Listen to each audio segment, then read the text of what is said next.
ನಮಸ್ಕಾರ, ಸಕ್ಕತ್ ಸುದ್ದಿಗೆ ಸ್ವಾಗತ. ಕೊರೋನಾ ಬಂದಾಗಿನಿಂದ ಇಡೀ ದೇಶದ ಮತ್ತು ಪ್ರಪಂಚದ ಆರ್ಥಿಕ ಸ್ಥಿತಿಗತಿ ಏರುಪೇರಾಗಿರ್ತಕ್ಕಂಥದ್ದು ನಮಗೆ ಗೊತ್ತಿರುವಂತಹ ವಿಚಾರ. ಇದರ ಜೊತೆಗೆ ಲಾಕ್ಡೌನ್ ಪೀರಿಯಡ್ ಮುಂದುವರಿತಾ ಜನಜೀವನ ಹೇಗಪ್ಪ, ಆರ್ಥಿಕ ಸ್ಥಿತಿಗತಿ ಹಾಗೆ, ನಮ್ಮ ಕೆಲಸಗಳು ಹೇಗಾಗತ್ತೆ, ನಮ್ಮ ಬದುಕು ಹೇಗೆ ನಡೆಯುತ್ತೆ, ಮತ್ತೆ ಸಂಘಟಿತ ಮತ್ತು ಅಸಂಘಟಿತ ಕಾರ್ಮಿಕರ ಪರಿಸ್ಥಿತಿ ಏನು, ದೇಶದ ಎಕಾನಮಿ ಎಲ್ಲಿಗೆ ಹೋಗಿ ಮುಟ್ಟುತ್ತೆ ಅನ್ನುವಂತಹ ಸಾಕಷ್ಟು ಪ್ರಶ್ನೆಗಳು ನಮ್ಮ ತಲೆಯಲ್ಲಿ ಆ ಪ್ರಶ್ನೆಗಳು ಬರ್ತಾನೆ ಇದ್ದಾವೆ. ಸೊ ಈ ನಿಟ್ಟಿನಲ್ಲಿ ಇವತ್ತು ನಮ್ಮ ಜೊತೆಗಿದ್ದಾರೆ ಸುಪ್ರೀಂ ಕೋರ್ಟ್ನ ಹಿರಿಯ ವಕೀಲರು ಮತ್ತು ಚಾರ್ಟರ್ಡ್ ಅಕೌಂಟೆಂಟ್ ಕೂಡ ಆಗಿರ್ತಕ್ಕಂತಹ CA ರಘುರಾಮನ್ ಅವರು. ಸರ್ ನಮಸ್ಕಾರ, ಕಾರ್ಯಕ್ರಮಕ್ಕೆ ಪ್ರೀತಿಯ ಸ್ವಾಗತ. ನಮಸ್ಕಾರ ಪ್ರಭಾಕರ್ ಅವರೇ, it's a good thing to see you. ನಿಮ್ ತರ ಪ್ರೊಆಕ್ಟಿವ್ ಜರ್ನಲಿಸ್ಟ್ ನಾನು ನೋಡಿ ತುಂಬಾ ನಮಗೆ ಖುಷಿ ಆಗ್ತಿದೆ.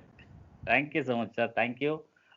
ಹೇಳಿ ಸರ್, ಇವತ್ತಿನ ಸಿಚುಯೇಷನ್ ಇಂಡಿಯನ್ ಎಕಾನಮಿ ಮೇಲೆ ಹೇಗೆ ಇಂಪ್ಯಾಕ್ಟ್ ಆಗುತ್ತೆ? ಇದು ಅದು ಹೇಳ್ತಾರಲ್ವಾ, ಕ್ವೆಶ್ಚನ್ಗೆ ಆನ್ಸರ್ ನೋ ಬ್ರೈನರ್ ಅಂತ ಹೇಳ್ತಾರೆ ಸಮಟೈಮ್ಸ್. ಅದಕ್ಕೆ ಏನ್ ಅರ್ಥ ಅಂದ್ರೆ, ಆರ್ಥಿಕ ನಮ್ಮ ಕಾರ್ಯಕ್ರಮ ಯಾವ್ದು ನಡೀಲ್ಲ ಅಂದ್ರೆ it is A very serious issue. ಈ ಲಾಕ್ಡೌನ್ ಇಂದ ಏನಾಗಿದೆ ಅಂದ್ರೆ, ದೊಡ್ಡವರು, ಚಿಕ್ಕವರು, ಮೀಡಿಯಂ ಸ್ಕೇಲ್ ಎಲ್ಲರಿಗೂ ಅದು ಇಂಪ್ಯಾಕ್ಟ್ ಆಗ್ಬಿಟ್ಟಿದೆ. ಇವಾಗ ನಮಗೆ ಸರ್ವಿಸ್ ಕೊಡಕ್ಕೆ ಆಗೋದಿಲ್ಲ, ಇನ್ನೊಬ್ಬರಿಗೆ ಸರ್ವಿಸ್ ತಗೊಂಡಕ್ಕೆ ಆಗೋದಿಲ್ಲ, ಅವ್ರಿಗೆ ಪೇಮೆಂಟ್ ಕೊಡಕ್ಕೆ ಆಗೋದಿಲ್ಲ ಅಂದ್ರೆ ನಾವು ಎಂಪ್ಲಾಯೀಸ್ಗೆ ಪೇಮೆಂಟ್ ಕೊಡ್ತೀವಿ. ಇಂಟರ್ನ್ ಅವ್ರು ಹೇಗೂ ಪರ್ಚೇಸ್ ಮಾಡ್ತಾರೆ. This is a serious problem. And ನಿಮಗೆ ಗವರ್ಮೆಂಟ್ ಇವಾಗ ಇಷ್ಟೆಷ್ಟೋ ಮಾಡ್ತಾರೆ, ನಾನು ಇಲ್ಲ ಅಂತ ಹೇಳಲಿಲ್ಲ. ಬಡವರಿಗೆ ಇದು ಡೈರೆಕ್ಟ್ ಟ್ರಾನ್ಸ್ಫರ್ ಬೆನಿಫಿಟ್ ಕೊಡೋದು. ಇವಾಗ ಜಸ್ಟ್ 2-3 days ಬ್ಯಾಕ್ ನಮ್ಮ Karnataka government has done a very good thing in announcing several schemes announce ಮಾಡಿದ್ದಾರೆ. ನಾವು ಇಷ್ಟೇ ರಿಕ್ವೆಸ್ಟ್ ಮಾಡೋದು, ಈ ಸ್ಕೀಮ್ಸು ನೀವು ಇಂಪ್ಲಿಮೆಂಟ್ ಮಾಡಿ, ತುಂಬಾ ಒಳ್ಳೆಯದು. ಬಿಕಾಸ್ ನಮ್ಮ ಇಂಡಿಯಾದಲ್ಲಿ ಏನಂದ್ರೆ ವ್ಯತ್ಯಾಸ, ಇಂಡಿಯಾಕ್ಕೂ ಇನ್ನೊಂದು ದೇಶಕ್ಕೆ ಏನು ವ್ಯತ್ಯಾಸ? ಈ ವ್ಯತ್ಯಾಸ ಏನಂದ್ರೆ, ಇಲ್ಲಿ 125 crore ಪೀಪಲ್ ಇದ್ದಾರೆ ನಮ್ಮ ದೇಶದಲ್ಲಿ. Demand huge. ಈ ಡಿಮಾಂಡ್ ನಾವು ಸರ್ವಿಸ್ ಮಾಡಿದ್ರೆ ನಮಗೆ ಸಾಕಪ್ಪ, ದುಡಿಯಕ್ಕೆ ಅದು ಸಾಕು. ಈ ಡಿಮಾಂಡ್ ಸರ್ವಿಸ್ ಮಾಡಕ್ಕೆ ಹಾಗಾದ್ರೆ ವಾಟ್ ಇಸ್ ದಿ ಮೆಥಡಾಲಜಿ? ಇವಾಗ ಬಡವರಿಗೆ ಕೆಲಸ ಇಲ್ಲ, ಮಿಡಿಲ್ ಕ್ಲಾಸ್ಗೆ ಕೆಲಸ ಇಲ್ಲ, ಪೂರ್ ಪೀಪಲ್, ವರ್ಕಿಂಗ್ ಪೀಪಲ್, ಇವ್ರಿಗೂ ಇವಾಗ ಕೆಲಸ ಹೋಗಕ್ಕೆ, ಆಚೆನೆ ಹೋಗಕ್ಕೆ ಆಗ್ತಾ ಇಲ್ಲ. ಇವರಿಗೆಲ್ಲ ಡೈರೆಕ್ಟ್ ಬೆನಿಫಿಟ್ ಟ್ರಾನ್ಸ್ಫರ್ ಮಾಡಿದ್ರೆ ಇವರು ಹೋಗಿ ಪರ್ಚೇಸ್ ಮಾಡ್ತಾರೆ. ಸೊ ಎಕಾನಮಿನಲ್ಲಿ ತಿರ್ಗಾ ಡಿಮಾಂಡ್ ಶುರು ಆಗ್ತದೆ. This is the logic of any government. ನಾನು ಇಷ್ಟೇ ಹೇಳುದು, ನೀವು ಮಿಡಲ್ ಕ್ಲಾಸ್ ತನಕ ಹೋಗಿ ಎಲ್ಲರಿಗೂ ಬೆನಿಫಿಟ್ ಕೊಟ್ಟಿದ್ದೀರಾ, ನೀವು ಇಂಡಸ್ಟ್ರೀಸ್ಗೆ ಬೆನಿಫಿಟ್ ಕೊಡಿ, ಡೆಫರ್ಮೆಂಟ್ ಮಾಡಿ. So to answer your question, the situation is serious. Ivaga lockdown is not a solution. You have to lift the lockdown. Economic activities continue ಮಾಡಲೇಬೇಕು. ಮಾಡಲಿಲ್ಲ ಅಂದ್ರೆ ನಮಗೆ ದುಡಿಯಕ್ಕೆ ಆಗೋದಿಲ್ಲ. ಇನ್ನು 1-2 ತಿಂಗಳು ಕಂಟಿನ್ಯೂ ಆಗಿದ್ರೆ we will have irreparable losses. ಅದಿನ್ನು 1-2 ವರ್ಷ ಆಗ್ತದೆ ನಾವು ತಿರ್ಗಾ ಅಲ್ಲಿಂದ ಬರಕ್ಕೆ. I give you simple example ಕೊಡ್ತೀನಿ. ಮೈಗ್ರೆಂಟ್ ಲೇಬರ್ ಇವಾಗ ಹೋಗ್ಬಿಟ್ಟಿದ್ದಾರೆ. ಇಲ್ಲಿ ಬರುವ ಎಲ್ಲ ಕನ್ಸ್ಟ್ರಕ್ಷನ್ ಎಲ್ಲ ನಮಗೆ ಸೆಕ್ಯೂರಿಟಿ ಮಾಡೋದೆಲ್ಲ ನಾರ್ತ್ ಈಸ್ಟು, ಬಿಹಾರ್, UP ಇಂದ ಬರ್ತಾರೆ ಇಲ್ಲಿ. ಅವರೆಲ್ಲ ಇವಾಗ ಹೋಗ್ಬಿಟ್ಟಿದ್ದಾರೆ. ನಾಳೆ ನಿಮ್ ಕನ್ಸ್ಟ್ರಕ್ಷನ್ ಯಾರು ಮಾಡ್ತಾ ಇರ್ದಿ? ಅವ್ರು ತಿರ್ಗಾ ನಾಳೆನೆ ಬರ್ತಾರೆ, ನೀವು ಟ್ರೈನ್ ಬಿಟ್ರೆ ಬರುದಿಲ್ಲ. ಇನ್ನು 1 ವರ್ಷ 1.5 ವರ್ಷ ಬರೋದೇ ಇಲ್ಲ ಅವ್ರು. ಯಾಕೆ? ಅವ್ರಿಗೆ ಹೆದರಿಕೆ ಆಗ್ಬಿಟ್ಟಿದೆ. ಸಿಟಿನಲ್ಲಿ ಬಂದ್ರೆ ಸಿಟಿಯಿಂದ ನಮಗೆ ಏನೋ ಕೋವಿಡ್ ಬರ್ತದಪ್ಪ, ನಮ್ಮ ಹತ್ರ ಏನಿಲ್ಲ, ನಮ್ ವಿಲೇಜ್ ಹೋಗಿದ್ರೆ ನಮ್ಗೆ ಏನ್ ಕೋವಿಡ್ ಇಲ್ಲ. ನೀವು ನೋಡಿ, ಟೇಕ್ ಪ್ರಾಕ್ಟಿಕಲ್ ಎಕ್ಸಾಂಪಲ್, ನಮ್ ಕರ್ನಾಟಕನೇ ತಗೊಳ್ಳಿ.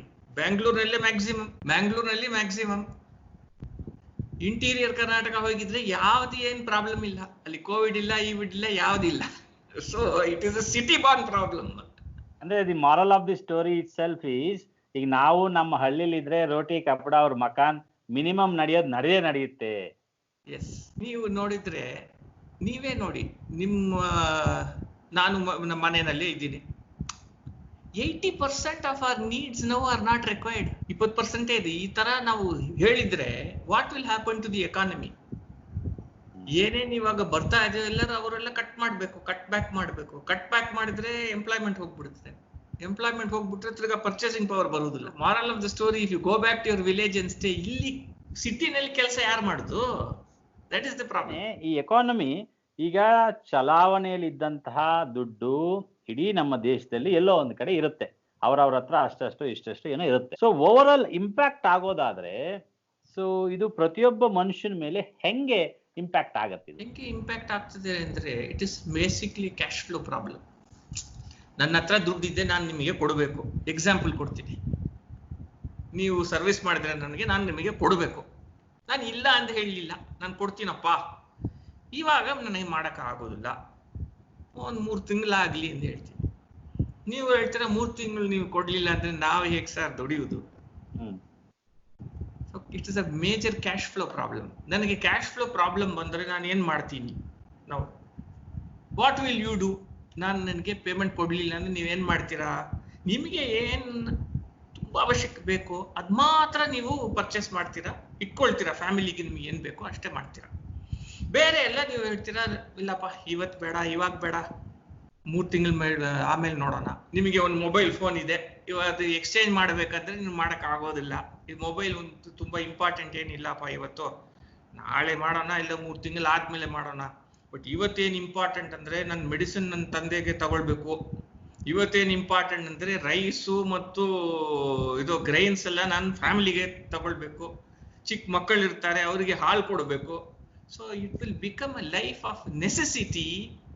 ಎನಿಥಿಂಗ್ ಅಬೌವ್ ದಟ್ ನೀವು ಪೋಸ್ಟ್ಪೋನ್ ಮಾಡ್ಬಿಡ್ತೀರಾ. ಸೊ ಇವಾಗ ಎಕಾನಮಿನಲ್ಲಿ ಬೇರೆ ಯಾವ್ದು ಯಾರು ಮ್ಯಾನುಫ್ಯಾಕ್ಚರ್ ಮಾಡ್ತಾರೋ ಅವರಿಗೆ ಹೇಗೆ ಡಿಮಾಂಡ್ ಬರ್ತದೆ? ಬರುವುದಿಲ್ಲ. ನೆಸೆಸಿಟೀಸ್ ಮಾತ್ರ ನಾವು ಲುಕ್ ಮಾಡಿದ್ರೆ ನಿಮ್ಗೆ ಲಕ್ಸುರೀಸ್ ಯಾವ್ದು ಡಿಮಾಂಡ್ ಇರೋದಿಲ್ಲ. ಎಕ್ಸ್ಟ್ರಾ ಆಫ್ ನೆಸೆಸಿಟೀಸ್ ನಿಮಗೆ ಏನ್ ಡಿಮಾಂಡ್ ಇರೋದಿಲ್ಲ. ನೀವು ಇವತ್ತು ಏನ್ ಮಾಡ್ತೀರಾ? ನಿಮಗೆ ಸ್ಯಾಲ್ರಿ ಚೆನ್ನಾಗಿದ್ರೆ ನೀವು ಹೋಗಿ ಕ್ಯಾಡ್ಬರೀಸ್ ತಗೊಳ್ತೀರಾ. ನಾಳೆ ನಿಮ್ಗೆ ಪೇಮೆಂಟ್ ಬಂದಿಲ್ಲ ಅಂದ್ರೆ ಕ್ಯಾಡ್ಬರೀಸ್ ಇಲ್ಲ, ಬೇಡಪ್ಪ ನಮಗೆ ಒಂದ್ ಚಿಕ್ಕ ಸ್ವೀಟ್ ಇದ್ರೆ ಸಾಕು, ಪೆಪರ್ಮೆಂಟ್ ಇದ್ರೆ ಸಾಕು ಅಂತ ಹೇಳ್ತೀರಾ. ಇದೇ ವ್ಯತ್ಯಾಸ. ಸೊ ಒಟ್ಟಾರೆ ಯಾವುದು ಅಗತ್ಯ ಇದೆ, ನೀಡಿದೆ, ಅದನ್ನ ಮಾತ್ರ ತಗೊಳ್ಳುವಂತಹ ಪರಿಸ್ಥಿತಿ ಬರುತ್ತೆ ಅಷ್ಟೇ. ಈ EMI ಪೋಸ್ಟ್ಪೋನ್ಮೆಂಟ್ ಅಂದ್ರೆ ಪೋಸ್ಟ್ಪೋನ್ಮೆಂಟ್ ಬಗ್ಗೆ ರಿಸರ್ವ್ ಬ್ಯಾಂಕ್ ಆಫ್ ಇಂಡಿಯಾ ಕೊಟ್ಟಂತಹ ಗೈಡ್ಲೈನ್ಸ್ ಏನಿದೆ, ಸೊ ಇದನ್ನ ನೋಡೋದಾದ್ರೆ ಆಯಾ ಬ್ಯಾಂಕಿಂಗ್ ಪಾಲಿಸೀಸ್ಗೆ ಅನುಗುಣವಾಗಿ ಮಾರಟೋರಿಯಂ ಪೀರಿಯಡ್ ಅನ್ನ ಕೊಟ್ಟಿರುವಂತಹದ್ದು. ಕೆಲವರು ಅದನ್ನ ಎಕ್ಸ್ಟೆಂಡ್ ಮಾಡ್ಕೊಂಡು ಹೋಗಿದ್ದಾರೆ, ಕೆಲವರು ದುಡ್ಡಿರುವಂತವ್ರು ಕಟ್ಟಿದ್ದಾರೆ. ಕರೆಕ್ಟ್. ಸೊ ಇದು ನಿಜವಾಗ್ಲೂ ಕೂಡ how it helpful for the public? ಈ ಬಡ್ಡಿ ಯದ್ವಾತದ್ವೇ ಬರುತ್ತಾ ಅನ್ನುವಂಥ ಭಯ ಕೂಡ ಕೆಲವರಿಗಿದೆ. ಸೊ ಇದ್ರ ಬಗ್ಗೆ ಏನ್ ಹೇಳ್ತೀರಿ? ನಾನು ಇದು ಸ್ವಲ್ಪ ರಿಸರ್ಚ್ ಮಾಡಿದ್ದೆ. ಇಲ್ಲಿ ಏನ್ ಪ್ರಾಬ್ಲಮ್ ಅಂದ್ರೆ, ಈ ಬ್ಯಾಂಕ್ಸ್ ಕೇಳಿದ್ರೆ ಅವ್ರು ಏನ್ ಹೇಳ್ತಾರೆ, ಮಾರಟೋರಿಯಂ ಕೊಡ್ತೀವಿ, ಬಟ್ ಆ ಪೀರಿಯಡ್ ನಲ್ಲಿ ಇಂಟ್ರೆಸ್ಟ್ ವಿಲ್ ರನ್ ಅಂತ ಹೇಳ್ತಾರೆ. ಇಂಟ್ರೆಸ್ಟ್ ರನ್ ಆಗಿದ್ರೆ ಅದು ನಾವೇ ಕಟ್ಬೇಕಲ್ವಾ? ಇವತ್ತಿಲ್ಲ ನಾಳೆ ನಾವೇ ಕಟ್ಬೇಕಲ್ವಾ? ಇವರು ಡೆಫರ್ಮೆಂಟ್ ಮಾರಟೋರಿಯಂ ಎಂದು ಮಾಡಿದ್ರೆ ಈ 3 monthsಗೆ ಇಂಟ್ರೆಸ್ಟ್ ವೇವರ್ ಕೊಡಬೇಕು. there is no point in you giving moratorium and postponing. ನೀವು ಏನ್ ಮಾಡಬೇಕು? EMI ಪೋಸ್ಟ್ಪೋನ್ ಮಾಡಿ, ಇದು ಒಳ್ಳೇದು. ಬಿಕಾಸ್ ಟು ದಟ್ ಎಕ್ಸ್ಟೆಂಟ್ ಇವತ್ತು ಏನಾಗಿದೆ ಅಂದ್ರೆ ಸಿಚುವೇಶನ್, ಪ್ರಭಾಕರ್ ಅವರನ್ನು ಹೇಳ್ತೀನಿ, banks are flush with funds. Fact of the matter is banks are flush with funds. ಬಾರೋಯಿಂಗ್ಗೆ ಯಾರಿಲ್ಲ. ಸೊ ನೀವು 3 months 6 months EMI ನೀವು ಪೋಸ್ಟ್ಪೋನ್ ಮಾಡಿದ್ರೆ ಕೂಡ ವಿತೌಟ್ ಇಂಟ್ರೆಸ್ಟ್ ನೀವು ಮಾಡಿದ್ರೆ it will be of great help to all the people. ಇದಕ್ಕಿಂತ ನಿಮ್ ಫಂಡ್ಸ್ಗೆ ಏನಾಗೋದಿಲ್ಲ. ನಿಮ್ಗೆ already your flush with funds, ನಿಮಗೆ ಯೂಸೇಜ್ ಹೇಗೆ ಮಾಡೋದು ಅಂತ ಗೊತ್ತಾಗ್ತಾ ಇಲ್ಲ. 3 months 6 months ಪೋಸ್ಟ್ಪೋನ್ ಮಾಡಿದ್ರೆ ಮಿಡಲ್ ಕ್ಲಾಸ್ ಪೀಪಲ್ ಏನಾಗ್ತದೆ? It will put money in their pocket. It puts money in the pocket, they will go and purchase. And ಎಲ್ಲರಿಗೂ ಏನಂದ್ರೆ ಮಿಡಲ್ ಕ್ಲಾಸ್ಗೆ EMI ಅಂದ್ರೆ 30 to 40% ಆಫ್ ದ ಸ್ಯಾಲರಿ ಇರ್ತದೆ. Exactly. So that is a substantial amount. ಆ substantial amount ಅಲ್ಲಿ ಒಂದು half they will save, half they will spend. If they spend, economy ತಿರ್ಗಾ kick ಆಗ್ತದೆ. ಸೊ ನೀವು ಏನ್ ಮಾಡ್ಬೇಕು ಅಂದ್ರೆ ಈ 3 months ಮಾರಟೋರಿಯಂ you should say it is interest free. ಆ ತರ ಮಾಡಿದ್ರೆ people will benefit. Otherwise, you are just extending the term and adding this interest to the EMI. ಅದೇನು ಯೂಸ್ ಇಲ್ಲ ಅಲ್ಲ. Postponing the burden. ಅಷ್ಟೇ. You are not solving the person's problem today. Exactly. You are simply telling him, ಇಲ್ಲ 3 ತಿಂಗಳು cash flow ಪರವಾಗಿಲ್ಲಪ್ಪ, ಅದು ನೀನು adjust ಮಾಡಿ ನಾನು ವೇವ್ ಮಾಡ್ತೀನಿ. ಆದ್ರೆ ಇಂಟ್ರೆಸ್ಟ್ ನಾನು ವೇವ್ ಮಾಡೋದಿಲ್ಲ, ನಾನು ಆಡ್ ಮಾಡಿಬಿಟ್ಟು ಆಮೇಲೆ ಕಲೆಕ್ಟ್ ಮಾಡ್ತೀನಿ ಎಂದು. That is very bad. Situation ಅನ್ನ ಆಸ್ ಇಟ್ ಈಸ್ 3 ತಿಂಗಳಿಗೆ ಪೋಸ್ಟ್ಪೋನ್ ಮಾಡ್ದಂಗೆ ಆಗತ್ತೆ ವಿನಃ ಅದರಿಂದ ಯಾರಿಗೂ ಬೆನಿಫಿಟ್ ಆಗ್ತಿಲ್ಲ, ಯಾರಿಗೂ ಕೂಡ ಹೆಲ್ಪ್ ಆಗ್ತಿಲ್ಲ. ಏನ್ ಬೆನಿಫಿಟ್ ಏನಂದ್ರೆ, ಒಂದು ನೀವು ಪೇಮೆಂಟ್ ಮಾಡಬೇಡ, ಆಮೇಲೆ ಪೇಮೆಂಟ್ ಮಾಡೋದು. ಬಟ್ ಇಫ್ ಯು ಸಿ ಏನಾಗ್ತದೆ, lot of the middle class people ಅವರಿಗೆ ಭಯ ಇದೆ. ಏನ್ ಭಯ ಅಂದ್ರೆ, ನನಗೆ ನೀವು ಇವಾಗ EMI ಕೊಡ್ತೀರಾ? ಎಂಪ್ಲಾಯ್ಮೆಂಟ್ ಇದ್ರೆ EMI ಕೊಡ್ತೀರಾ? ಎಂಪ್ಲಾಯ್ಮೆಂಟ್ ಇಲ್ಲ ಅಂದ್ರೆ ನೀವು ಹೇಗ್ರಿ EMI ಕೊಡ್ತೀರಾ? That is the bigger problem. Exactly. That problem is not getting addressed because government will tell you should not sack employees ಅಂತ ಹೇಳ್ತಾರೆ. ಆದರೆ ಎಷ್ಟು ತನಕ ಇವರು ಮಾಡಕ್ ಆಗ್ತದೆ ನೋಡಿ, ಆಗೋದೇ ಇಲ್ಲ. How long you will hold the employees? Exactly. Sir, ಹಾಗೆ ಈ ಹೆಲಿಕಾಪ್ಟರ್ ಮನಿ ಬಗ್ಗೆ ತುಂಬಾ ಡಿಸ್ಕಷನ್ ಆಗ್ತಿದೆ. ಇದು ಪ್ರಾಬ್ಲಮ್ಗೆ ಸೊಲ್ಯೂಷನ್ ಅಥವಾ will it work? You please explain to me what it is. Let me ಅದನ್ನಲ್ಲೇ ಉತ್ತರ ಇದೆ, ಎಕ್ಸ್ಪ್ಲೇನ್ ಮಾಡಿ. ಹೆಲಿಕಾಪ್ಟರ್ ಮನಿ ಅಂದ್ರೆ, ಈಗ ರಿಸರ್ವ್ ಬ್ಯಾಂಕು ಕ್ಯಾಶ್ ಫ್ಲೋ ಕಡಿಮೆ ಸ್ಟಾಪ್ ಆಗಿರೋದ್ರಿಂದ ಪ್ರಿಂಟ್ ಮಾಡಿ ಸರ್ಕ್ಯುಲೇಟ್ ಮಾಡ್ಲಿಕ್ಕೆ ಅದು ಹೆಲ್ಪ್ ಆಗತ್ತೆ ಅಂತ ತಜ್ಞರು ಒಂದಷ್ಟು ಜನ ಹೇಳ್ತಿದ್ದಾರೆ. ನೀವು ಅದರಲ್ಲೇ ಉತ್ತರ ಇದೆ. ನೀವು ಮಾಡಿದ್ರೆ ಏನ್ ಮಾಡ್ತಾರೆ, ಎಲ್ಲರೂ ತಿರ್ಗಾ ಹೋಗಿ ಬ್ಯಾಂಕ್ ನಲ್ಲಿ ಹಾಕ್ತಾರೆ. ಬ್ಯಾಂಕ್ ಆಲ್ರೆಡಿ ಸರ್ಪ್ಲಸ್ ಲಿಕ್ವಿಡಿಟಿ ಇದೆ. ಏನ್ ಮಾಡ್ತಾರೆ, ದುಡ್ಡು ಇಟ್ಕೊಂಡು. ಒಂದು. ಎರಡನೇದು, inflation will go beyond control. Inflation goes beyond control. ಏನಾಗ್ತದೆ, supposing everybody is put with excess money, ಎಲ್ಲರೂ ಹೋಗಿ ಸಿಮೆಂಟ್ಗೆ ಪರ್ಚೇಸ್ ಮಾಡಕ್ಕೆ ಹೋಗ್ತಾರೆ ಅಂತ ಇಟ್ಕೊಳ್ಳಿ. ಅವನೇನ್ ಮಾಡ್ತಾನೆ, ಅವನು ಆಲ್ರೆಡಿ ಬ್ಲಾಕ್ ಮಾರ್ಕೆಟಿಯರಿಂಗ್ ಸ್ಟಾರ್ಟೆಡ್. ನಿಮಗೆ ಗೊತ್ತು, ಅದು ಬ್ಲಾಕ್ ಸಿಮೆಂಟ್ ಪ್ರೈಸ್ 300 ಇತ್ತು, ಇವಾಗ 410 ಹೇಳ್ತಾರೆ. ನಾವು 1000 people are coming, 410 610 ಆಗ್ಬಿಡುತ್ತೆ overnight. Exactly. So your inflation will go up. Inflation, when it goes up, economy collapse ಆಗ್ಬಿಡುತ್ತೆ. So that is a dangerous situation which several countries, Venezuela ಅವರು ಎಲ್ಲರಿಗೂ ಈ problem ಆಗಿದೆ. Printing notes is not the solution. Giving income to people is the solution. Okay. ಅಂದ್ರೆ ನಾವು magic ಮಾಡಿ ಏನೂ ಮಾಡ್ಲಿಕ್ಕೆ ಆಗಲ್ಲ. Only we have to regenerate the things. ಅಂದ್ರೆ ಮನುಷ್ಯ ಕೆಲಸ ಮಾಡಬೇಕು, ದುಡಿಬೇಕು, ಅದ್ರ ಮೂಲಕ ಫ್ಲೋ ಇರಬೇಕು. ನೀವು ಏನ್ ಮಾಡ್ಬೇಕು, ಜಪಾನ್ ಏನ್ ಹೇಳ್ತಾರೆ, $2.2 billion they are giving to the Japanese industry. ಇವತ್ತು ಕೊಡ್ತಾ ಇದ್ದಾರೆ 2.2 billion. ಏನ್ ಕೆಲಸ? Get out of China. Get out of China. I am giving you 2.2 billion. China ಅಂದ ಆಚೆ ಬನ್ನಿ, ಬೇರೆ ಎಲ್ಲಾದ್ರೂ ಹೋಗಿ ಪುಟ್ ಯುವರ್ ಇಂಡಸ್ಟ್ರಿ. ಅಲ್ಲಿ ನೀವೇನ್ ಮಾಡ್ಬೇಕು, ಇಂಡಿಯಾ ಇವಾಗ ಮಾಡ್ತಾ ಇದ್ದಾರೆ, ನಾನು ಇಲ್ಲ ಅಂತ ಹೇಳಲಿಲ್ಲ. India should attract those Japanese companies. ಇಲ್ಲಿ ನೀವು ಲ್ಯಾಂಡ್ ಕೊಡಿ. ವಿಯೆಟ್ನಾಂಗೆ ಹೋಗ್ತಾ ಇದೆ ಇವಾಗ, already lot of business they are thinking of Vietnam. India should enter the free. They have entered. Land ಕೊಡ್ಬೇಕು, ಚೀಪ್ ಆಗಿ ಕೊಡ್ಬೇಕು. ನಮಗೆ ಬೇಕಾದ ಲ್ಯಾಂಡ್, ಎಷ್ಟೋ ಲ್ಯಾಂಡ್ ಇದೆ, ಎಲ್ಲ ಚೀಪ್. ನೀವು ಸಿಟಿ ಬಿಟ್ರೆ ಲ್ಯಾಂಡ್ ಚೀಪ್. ಲ್ಯಾಂಡ್ ಎಲ್ಲ ನೀವು ಜಾಪನೀಸ್ಗೆ ಕೊಟ್ರೆ big industries will be set up. ನಾನೇನ್ ಹೇಳ್ತೀನಿ ಅಂದ್ರೆ, why everybody should concentrate only ಬ್ಯಾಂಗ್ಳೂರ್ನಲ್ಲಿ? ಯಾಕೆ ನೀವು ಮೈಸೂರು, ಮಂಗಳೂರು, ವೈ ಚಿಕ್ಕಮಗಳೂರು ಯಾಕಂದ್ರೆ ಡೆವಲಪ್ ಆಗ್ಬಾರ್ದು? ಅದ್ ಮಾಡ್ಬೋದು. North Karnataka, why you cannot develop? ಅದೆಲ್ಲ ಮಾಡ್ಬೇಕು. You have lot of land there. ಎಲ್ಲ ಸುಮ್ಮನೆ ಇದೆ ಹಾಗೆ. ಡೆವಲಪ್ ಮಾಡಿದ್ರೆ ಫಸ್ಟ್ ಕ್ಲಾಸ್ ಆಗಿರ್ತದೆ. ಒಂದು ಈ ಲಾಸ್ಟ್ 40-45 ಡೇಸ್ ಅಲ್ಲಿ ನಾವು ನೋಡ್ತಾ ಇರುವಂತಹದ್ದು ಏನಂದ್ರೆ, ಮನುಷ್ಯನಿಗೆ ಯಾವುದೂ ಕಷ್ಟ ಅಲ್ಲ, he can survive for 2 more months ಅನ್ನುವಂಥ ಸ್ಥಿತಿ ನಾವು ಇಂಡಿಯಾದಲ್ಲಿ ನೋಡ್ತಿದ್ದೀವಿ. Because at least we have a system of savings. ಪ್ರತಿಯೊಬ್ಬರು ಸೇವ್ ಮಾಡುವಂತಹ ಗುಣ ಇಂಡಿಯಾದಲ್ಲಿ ಇದೆ. ಸೊ ಆ ಥರ ಸಂದರ್ಭದಲ್ಲಿ ಮನುಷ್ಯನಿಗೆ ಈಗ ಗೌರ್ಮೆಂಟ್ ಕೊಡ್ತಾ ಇರುವಂತಹ ಏನು ಸಪೋರ್ಟು ಅಥವಾ ಫೈನಾನ್ಷಿಯಲ್ ಅಸಿಸ್ಟೆನ್ಸು, ಸೊ ಇದು ಅವರನ್ನ ಎನ್ಕರೇಜ್ ಮಾಡುತ್ತೆ ಅಂತ ಅನ್ಸುತ್ತಾ? ನೀವು ಈ question only mister Prabhakar can ask. It's a beautiful question. ನೀವು ನೋಡಿದ್ರೆ ಎಕಾನಮೀಸ್ ನಲ್ಲಿ ಇವಾಗ US ಎಕಾನಮಿ ಸೇವಿಂಗ್ಸ್ ರೇಟ್ 17% ಇದೆ. 100 ರೂಪೀಸ್ ಒಬ್ಬನ ಅರ್ನ್ ಮಾಡಿದ್ರೆ 83 ರೂಪೀಸ್ ಸ್ಪೆಂಡ್ ಮಾಡ್ಬಿಡ್ತಾನೆ. 17 ರೂಪಾಯಿ ಅವನು ಇಟ್ಕೊಳ್ತಾನೆ. ಅದೊಂದು ಡೌಟೇ ಅದು. ಅದ್ರಲ್ಲಿ ಸೋಷಿಯಲ್ ಸೆಕ್ಯೂರಿಟಿ ಅದೆಲ್ಲ ಹೋಗ್ಬಿಡ್ತದೆ. ಇಂಡಿಯಾದಲ್ಲಿ 100 ರೂಪೀಸ್ ಅರ್ನ್ ಮಾಡಿದ್ರೆ ಮಿನಿಮಮ್ 30 ರೂಪೀಸ್ ಸೇವ್ ಮಾಡ್ತಾರೆ. Minimum 30. Some people even more. Average 30 to 33% savings ಇದೆ. ಅದಕ್ಕೆ ನಮ್ಮ ಇಂಡಿಯಾದಲ್ಲಿ that is one. Second factor, ನಾವು by nature Indians we are not greedy. ನಾವು ಹೌ ಮಚ್ ವಿ ರಿಕ್ವೈರ್ ಅಷ್ಟೇ ನಾವು ಮಾಡ್ಕೊಂಡು ಹೋಗ್ತೀವಿ. ಜಾಸ್ತಿ ಏನು ಎಲ್ಲ ಶೋಯಿಂಗ್ ಎಲ್ಲ ಮಾಡೋದಿಲ್ಲ ಜಾಸ್ತಿ. ಎಸ್ಪೆಷಲಿ ನಾನು ಹೇಳುದು ಇನ್ ದಿ ಸದರ್ನ್ ಸ್ಟೇಟ್ಸ್. ಇಲ್ಲಿ ಕರ್ನಾಟಕದಲ್ಲಿ ನೋಡಿದ್ರೆ one of the best States in the country ನಾನು ಹೇಳ್ತೀನಿ, ಹೆಮ್ಮೆಗೆ ಹೇಳ್ಬಿಡ್ತೀನಿ ಅಷ್ಟೇ. ವೈ ಅಂದ್ರೆ people are satisfied with what they get. Income ಸ್ವಲ್ಪ ಕಡಿಮೆ ಆಗಿದ್ರು ಕೂಡ they are not worried. They can adjust life accordingly.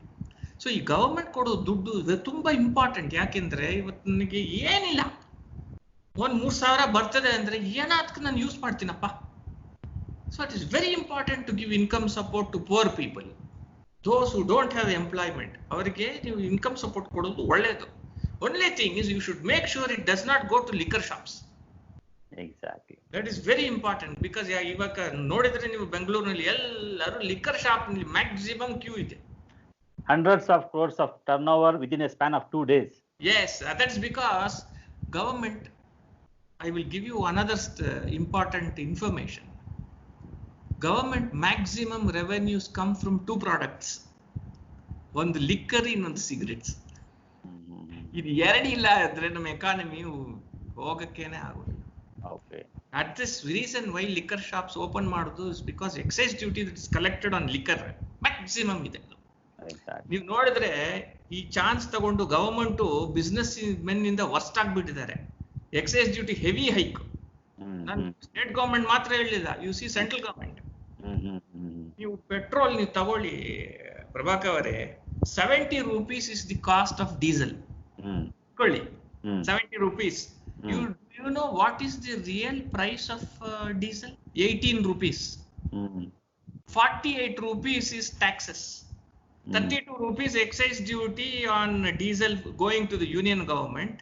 16 rupees is value added tax going to the state government. Nim 70 rupees of diesel, 48 rupees tax. Tax ನೀವು reduce ಮಾಡಬೇಕು. ಈ ಸಂದರ್ಭದಲ್ಲಿ ನನ್ನ ಪ್ರಕಾರ ನೀವು ಟ್ಯಾಕ್ಸ್ ರಿಡ್ಯೂಸ್ ಮಾಡಿ, ಟ್ಯಾಕ್ಸ್ ಡೆಫರ್ ಮಾಡಿದ್ರೆ individuals hand ನಲ್ಲಿ ಜಾಸ್ತಿ ದುಡ್ಡು ಇರ್ತದೆ. It will get ploughed back to the economy. The best thing is only to reduce the taxes. Correct. Reduce the tax, put more money into the individual's hands. Okay. He will.